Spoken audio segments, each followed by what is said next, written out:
Okay, we're almost at the end of EML. And I thought I would share some memories that I have of things that helped me in the past, from the long ago past, and how they apply now. And then some wonderful words from Geshe Sopa from Volume 2 of The Steps to Enlightenment. And you'll see. So one of the people that had the biggest impact on me when I was studying music at university was a choir director, a conductor person by the name of Ken Nielsen. And more than anyone else in that faculty, I learned about music in a very wholesome, very healthy way. And he was fantastic. And one of the things that we had to do as music students is we all had to go to choir practice 3 times a week. We had to. And we had these little paper cards that a woman that we all called Mrs. Blue Hair would punch with a special punch. And if you didn't get your card punched 3 times a week, you simply, at the end of 4 years, you did not graduate. That was it. You did not graduate. There was no way. So we all went, and some were singers, some weren't. There was a lot of instrumentalists. And we'd all show up, 100 plus people. We'd eat our lunch quickly. And then Ken Nielsen would start teaching us how to sing, but that wasn't the main thing. It was to do something harmoniously. And so the end product was actually some beautiful music, but the process was even more beautiful. One of the things that he would always say to us when he'd given instruction about how to sing or how to do this certain phrase was, he'd then stop and he'd look at everybody and then he'd say, "I'm not talking to your neighbor, I'm talking to you." And so he'd choose a different person each time. "I'm talking to you, I'm not talking to your neighbor." And so we all got, we really got that what he was telling us to do was going to help this overall sound. And so years later, when I started hearing the Dharma, I really thought, these words from the Buddha, they're not for my neighbor, like I always want to go like this. It's, yeah, you should work on your anger. Yeah, you should work on your attitude. It's like, yeah, I should work on my anger. I should work on my attitude. And then on the days when we did sound gorgeous, and it happened every now and then, he would stop the whole rehearsal. We might be in midstream of a song, and he would smile and he'd say, "You must have all had breakfast." And he was really big on, these goofy kids taking care of themselves and eating properly. Or then sometimes he would just stop it. He'd stop the rehearsal and he'd just smile, and he would say, "Thank you for listening." And what he meant was, thank you for listening to each other, which is a great skill for community, I must say. Not to mention chanting, but that's going to come up later. So I really appreciate what he taught us, and the end result was that we did things harmoniously, and everyone learned a lot about music. And there was no place for competition in that setting either, absolutely none. So the singer prima donnas, the piano prima donnas had to put it down and just join the group and tone it down. And that's how we created beautiful music. So recently we've been hearing from Venerable Children teachings from the intermediate scope, which are teachings that are very compelling. So I thought I'd start with one section that Geshe Sopa targets, and then I'll take it from there. And also it's very important when we hear teachings to really bring it into our own experience and make it alive like that. So I'm going to reveal part of my earlier life. So this part of the Lamrim Chenmo says, "Although we have sunk into the vastness of cyclic existence, a fathomless ocean of unbounded suffering, we are full of excitement and joy without a trace of fear or dismay. What is going on in our minds? We're constantly engulfed in the flames of blazing troubles, poverty, the difficulty of finding resources, of protecting them, of losing them, the pain of separation, sickness, and aging. The pride we take in our pleasure appears to be that of a lunatic." So I've had many times in my life when I've been behaving and thinking like a lunatic. And it all started really seriously at age 22. I finished a music degree.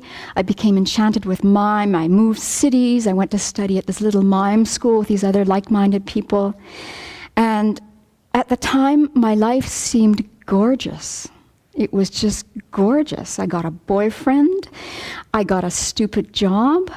We were all in this mime thing, thinking that we will transform the lives of the viewers who will see our mime productions, because we'll get people out of their ruts of thinking and we'll expose them to new ways of thinking, and they'll be inspired, and we're just going to create beauty in the world.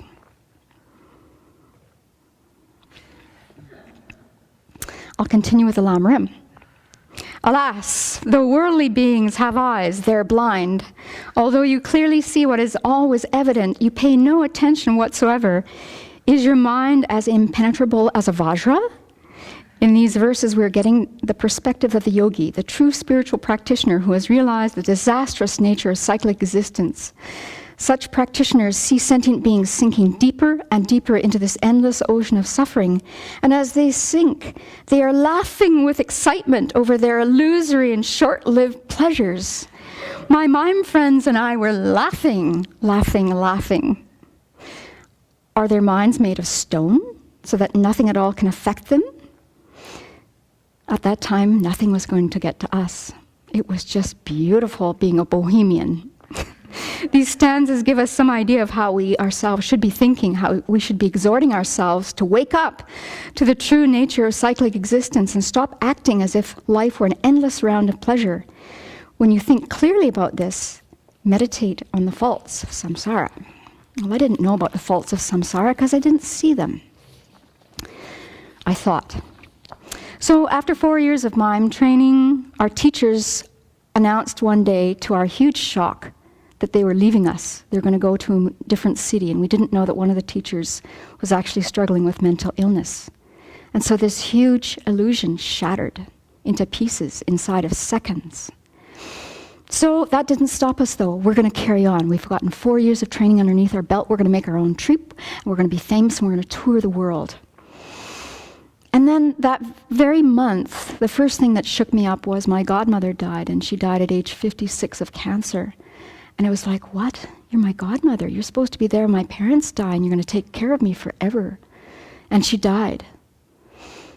So anyway, got over it, kind of. And then we formed this troupe, and we were doing pieces that we thought would revolutionize the world. We'd be famous. And then reality started to hit again, and we noticed that we couldn't pay the bills. So we were working stupid jobs, trying to pay the rent for the places that we were living, trying to pay the rent for the rehearsal space. We performed at something called the Fringe Festival in Edmonton, and I think after all that was said and done, we were $17 ahead of the game. And there was a group of 12 of us. And so we realized that we just needed to do the 8 worldly concerns better and harder, with more intensity and more, we can figure this out, just do the 8 worldly concerns. The great practitioner Jang Chu Brinchen said, now is the time to distinguish ourselves from cattle. And the great Kadampa teacher Potwa said, in the past we've wandered endlessly in samsara, and it did not stop by itself. So it is not going to stop by itself now either. Therefore, we must put an end to it, and the time to do this is now, while we've obtained the leisure and endowments. Well, at that time, though, I hadn't met the Dharma. I truly thought we just got to work at this harder. Got to do it harder and better, the 8 worldly concerns. If you do not use the special capacity of this wonderful life to destroy the root of suffering, but instead spend all your time and energy chasing after temporary comforts, such as food, shelter, sensual pleasure, and the thrill of defeating your adversaries, then your life is no more meaningful than that of an animal. Now is the time to raise your aspirations above those of cattle. This is a good question to keep asking ourselves. Is what I'm doing an aspiration of a cow? This life and the precious little time we have to spend here is so important. Just gaining a full appreciation of its significance can be a tremendous aid to your practice. The Kadampa Geshes often spoke of this life as the border. From here, you can turn in one direction that will lead you out of cyclic existence, or you can turn back to where you came from and continue to wander for a long time to come.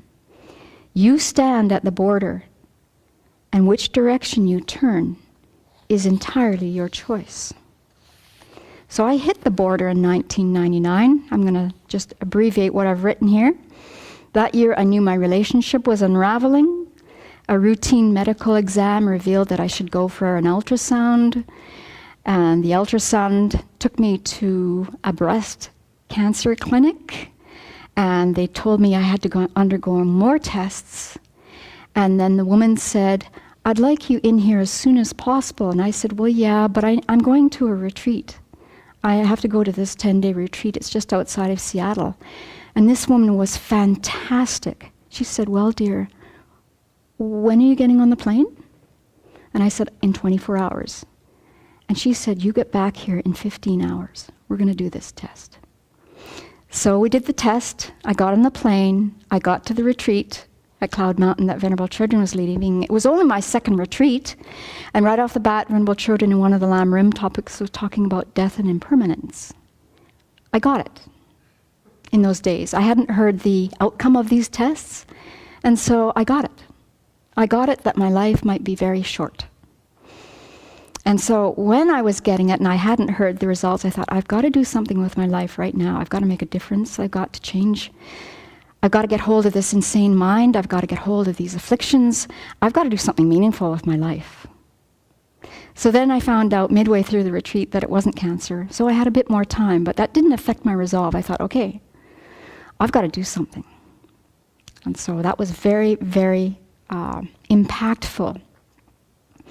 At the end of the retreat, I got back to Seattle and I called my friend to let him know that I didn't have cancer, and I was so happy. And he didn't even let me complete my good news. He said, "Our house has been broken into. We've lost everything. Everything." And he started crying.